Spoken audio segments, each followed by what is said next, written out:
26 नवंबर 2008 ये वो तारीख है जो किसी भी भारतीय के लिए भुला पाना नामुमकिन से कम नहीं है, क्योंकि इस दिन हमारे पड़ोसी पाकिस्तान से 10 आतंकवादी इंडिया में मुंबई शहर पे आते हैं। और वो मुंबई जिसे जो कहा जाता है कि ये शहर कभी नहीं सोता, बट इन 10 आतंकवादियों की वजह से 60 घंटे मुंबई सोया रहा और करीब 175 लोगों से ज्यादा जाने गई, हजारों लोग घायल हुए और हजारों करोड़ों की संपत्ति बर्बाद हुई।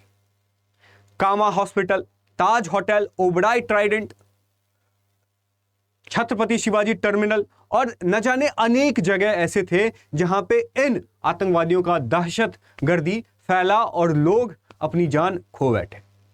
पर यह जो आतंकवादी हमला था, इस आतंकवादी में इन 10 लोगों को तो हमारी सेना ने ठिकाने लगा दिया, पर इन आतंकवादियों के ऊपर जो सरगना था, हाफिज सईद, डेविड हेडली और एक और इंसान जो मेरे पीछे आपको दिख रहा होगा, वह है तहव्वुर हुसैन राणा। कौन कहता है कि आतंकवाद का नाम नहीं होता है? हां, terrorism has a name and it's name is Tahawwur Hussain Rana. 16 साल बाद 175 लोग मारने के बाद 10 अप्रैल 2025 को इंडिया को एक बड़ी जीत मिलती है। वो ये कि अमेरिका ने इस इंसान को इंडिया एक्स्ट्राडाइट करने का छूट दे दिया, परमिशन दे दिया, और ये व्यक्ति जो न जाने कितने लोगों के नरसंहार में शामिल था, इसको इंडिया की जमीन पे लाया गया और इंडिया के जुडिशरी सिस्टम के सामने में खड़ा किया जाएगा। फिर यही व्यक्ति जिन जिन लोगों की कत्ल में ये शामिल था, उन लोगों को फेस करेगा। तब ये जान पाएगा कि इंडियन जुडिशरी सिस्टम चाहे कोई भी हो, कितना भी दिन हो जाए, लेकिन वो भूलती नहीं है, वो छोड़ती नहीं है।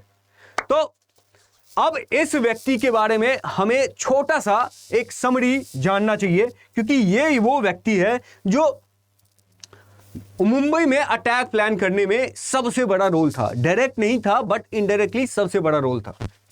ये देखिए, सबसे पहले ये 2008 का जो मुंबई अटैक है वो पूरी दुनिया को शॉक करता है, और कोई भी इंसान अगर उसने आतंकवाद को थोड़ा सा से भी जाना है तो वो इस 26/11 के मुंबई अटैक को कभी नहीं भूल पाएगा। और आज 10 अप्रैल को ये फाइनली तहव्वुर हुसैन एक्स्ट्राडाइट हो रहा है। इंडिया में एक स्पेशल प्लेन से ये इंडिया लैंड होगा, और ये वो पिक्चर है जिस पिक्चर को कभी भी कोई भी व्यक्ति देखता है तो वो सहम जाता है, क्योंकि ये ब्लड बैथ जो मुंबई में 26 नवंबर 2008 को हुआ था, वो इसी व्यक्ति की वजह से हुआ था जो आज इंडिया की जमीन पे लैंड कर गया। तो ये जो है वो एक, अब देखो, लोग कहते हैं कि आतंकवादी जो होते हैं वो पढ़े लिखे नहीं होते हैं, उनका ब्रेन वॉश किया जाता है। अरे वो तो एक छोटे प्यादे होते हैं जिनका ब्रेन वॉश किया जाता है, लेकिन जो इनके ऊपर सरगना होते हैं वो बहुत पढ़े लिखे होते हैं। और ये वही व्यक्ति है। ये पाकिस्तान की आर्मी में, पाकिस्तान का जो आर्मी है उसमें डॉक्टर था, बट फिर पाकिस्तानी आर्मी और ये व्यक्ति मिल करके भारत के खिलाफ साजिश रचता है, और फिर इस साजिश को 26 नवंबर 2008 को प्लान करता है।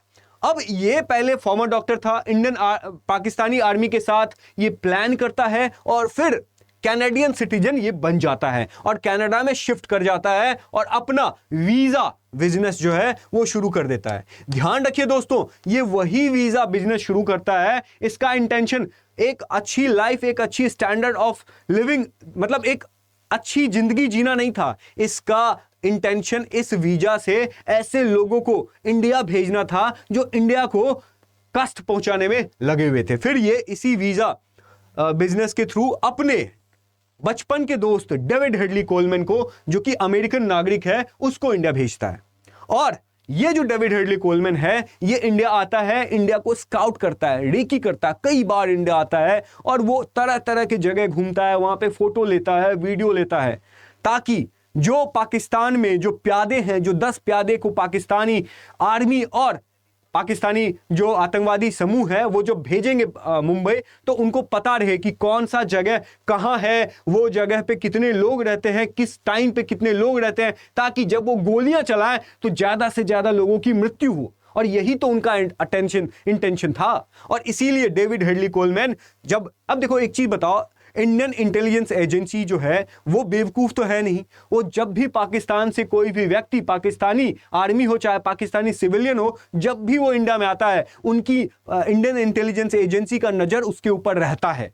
क्यों? क्योंकि पाकिस्तान पे हम कभी भरोसा नहीं करते हैं। लेकिन इसी चीज का फायदा उठा करके पाकिस्तानी आर्मी और पाकिस्तानी आतंकवादी जो समूह है, ये डेविड हेडली का यूज करते हैं। क्योंकि डेविड हेडली के पिता भी पाकिस्तानी थे, ये भी, इसमें भी पाकिस्तानी का ही खून था। और इसीलिए ये जब डेविड हेडली अमेरिकन नागरिक होते हुए भी पाकिस्तान के खिलाफ, पाकिस्तान को के लिए डेडिकेटेड रहता है, तो यही डेविड हेडली जो पाकिस्तानी आर्मी का एक गुलाम रहता है बट अमेरिकन सिटीजन रहता है, और ये तहव्वुर राना ये कैनेडियन सिटीजन रहता है। और ये दोनों जब इंडिया आएंगे तो इंडियन इंटेलिजेंस एजेंसी को इन पे डाउट नहीं होगा, क्योंकि ये दोनों पाकिस्तानी जो सिटीजन नहीं है। और इसीलिए इसका बचपन का दोस्त डेविड हेडली इंडिया आता है, वो पूरा प्लान करता है, यहाँ पे इस लोकेशन पे जाना है, इस लोकेशन पे जाना है। और ये डेविड हेडली अगर आएगा इंडिया तो उसको बताना पड़ेगा कि वो क्यों इंडिया आ रहा है, पर्पस तो उसको बताना पड़ेगा। तो ये हेल्प लेता है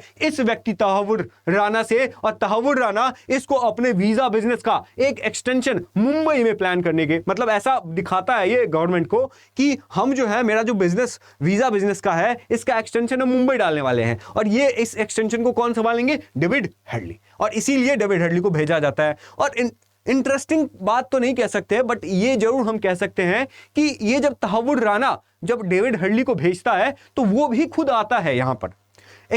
26 तारीख को जब ये मुंबई अटैक प्लान किया जाता है, उससे 5 दिन पहले 21 नवंबर तक ये व्यक्ति तहव्वुर राना इंडिया में ही अपनी पत्नी के साथ रहता है। और वो घूमने के पर्पस से आता है, बट उसका इंटेंशन तो उस मुंबई अटैक प्लान में आगे बढ़ना था, उसका प्लान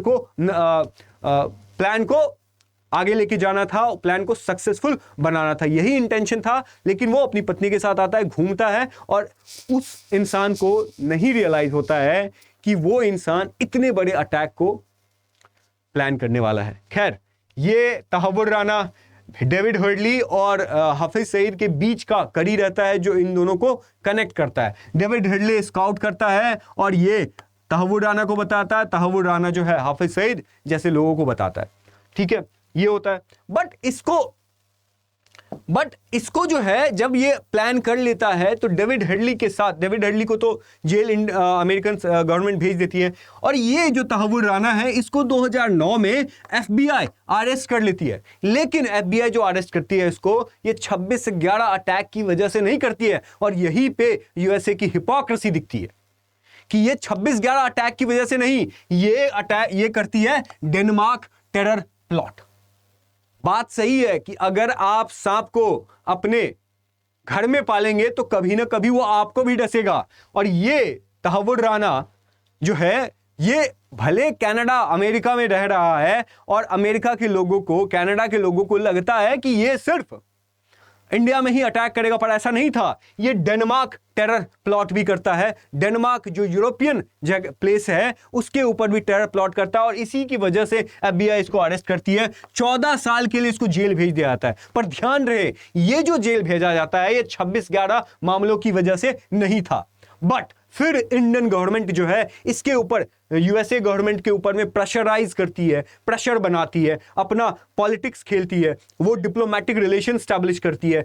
और उसके बाद जब बहुत ज्यादा प्रेशर बनाया जाता है कि आप कहते हो कि आप आतंकवाद के अपोज में हो, आपने एक आतंकवादी को, मतलब जो आतंकवाद का नाम लेकर के आपने किसी देश पे अटैक कर दिया, पर हमें जो दिख रहा है कि वो व्यक्ति मुंबई हमले में शामिल था, उस व्यक्ति को आप एक्स्ट्राडाइट नहीं कर रहे हो, नहीं करता यूएसए। बट फिर डोनाल्ड ट्रंप की गवर्नमेंट में और मोदी गवर्नमेंट की वजह से, और ये जो हमारी डिप्लोमेटिक जीत होती है, इसकी वजह से फाइनली जो डोनाल्ड ट्रंप हैं ये एक्स्ट्राडिशन ट्रीटी पे साइन करते हैं और इसको एक्स्ट्राडाइट करने का परमिशन देते हैं। और फिर 2023 को ये एक्स्ट्राडिशन अप्रूव्ड हो जाता है। बट बात यहां तक नहीं है, इस तहव्वुर राना ने कई बार अपील की और कई बार इसके अपील को सुना गया, यूएसए की गवर्नमेंट ने कई बार इसके अपील को सुना गया, बट लास्ट में ये कहता है कि हमें इंडिया में जाकर के मुझे टॉर्चर किया जाएगा।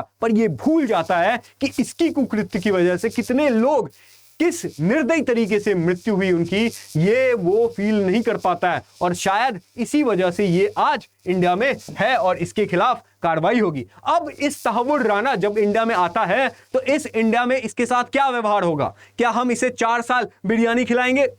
हो सकता है, पर जो अभी इसके साथ होगा वो ये कि एनआईए की टीम, जो इंडियन इंटेलिजेंस एजेंसी है, आरएनएडब्ल्यू है, और भी जो एनालिसिस विंग है, ये सब तहव्वुर राना का स्वागत करेंगे, बहुत अच्छे से इनको ट्रीट करेंगे, बहुत प्यार से, बहुत मतलब दुलार से इसको ट्रीट करेंगे और इससे प्यार से पूछेंगे कि भैया इंफॉर्मेशन दे दो, तुम्हें लश्कर से जो लिंक्स हैं वो बता दो, पाकिस्तानी आर्मी से जो लिंक्स हैं वो बता दो, कहां पे टेरर कैंप्स हैं ये बता दो, तुम्हारा अमेरिका में किसने सपोर्ट किया था ये बता दो, इंडिया के किस व्यक्ति ने तुम्हारा हेल्प किया था इस टेरर प्लान को अंजाम देने में ये बता दो। और बहुत प्यार से ही पूछेंगे, क्योंकि इंडिया हमेशा, इंडिया की जो इंटेलिजेंस एजेंसी है वो प्यार से ही पूछती है, कैसे भी पूछेगी बट इंडिया का फायदा होगा।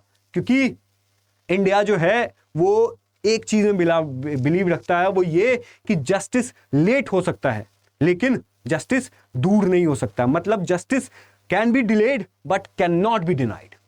तो एनआईए और इसकी वजह से आज 26/11 के जो भी विक्टिम रहे हैं, आज वो अपने इस कातिल को फेस करेंगे। और आपसे लास्ट में एक क्वेश्चन है, पर उससे पहले ये बता दूं कि कसाब मारा गया, टांग दिया हमने उसको, हेडली को यूएसए में जेल हो गया, अब राणा को इंडियन कस्टडी में लाया गया है। इससे यही पता चलता है कि इंडिया कभी भी भूलती नहीं है, बस थोड़ा डिले हो जाता है बट भूलती नहीं है। और इसी से हमने पूरे दुनिया को यह संदेश दे दिया है और अपने पड़ोसी को भी संदेश दे दिया है कि तुम अगर गलत काम करोगे तो हम तुम्हारे पीछे आएंगे, चाहे 10 दिन लगे, साल लगे, 5 साल लगे, 50 साल लगे, हम तुम्हारे पीछे आएंगे और तुम्हें इसका अंजाम भोगना पड़ेगा। और इंडिया ने तहव्वुर राना को इंडिया ला करके ये चीज पूरे दुनिया को, पूरे आतंकवाद को, हमारे पड़ोसी पाकिस्तान को ये चीज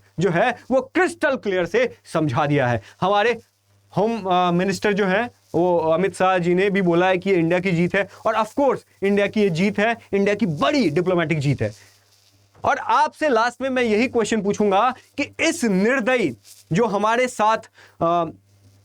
साथ जो ये दहशतगर्दी हुई, जो 26/11/2008 को ये जो दहशतगर्दी हुई, इसकी वजह से आप क्या सोचते हैं कि 175 लोग से ज्यादा लोग जब मारे गए, हजारों लोग घायल हुए, हजारों करोड़ों रुपए की प्रॉपर्टी ध्वस्त की कर दी गई, तो इस तहव्वुर राना को आपको क्या लगता है कि लाइफ सेंटेंस मिलेगा या डेथ पेनल्टी मिलेगी? मुझे तो लगता है कि इसको मृत्यु दंड भी अगर मिले तो वो भी इसके लिए कम होगा, क्योंकि इस व्यक्ति की वजह से कितने लोगों की जान गई, कितने लोगों ने अपने लोगों को खोया है। तो अगर आपका क्या ओपिनियन है इस चीज को लेकर के, आप नीचे कमेंट सेक्शन में जरूर बताइए, और फिर मैं आपसे किसी नेक्स्ट सेशन में मिलूंगा किसी नेक्स्ट टॉपिक को डिस्कस करते हुए। तब तक के लिए थैंक यू सो मच और कीप लर्निंग।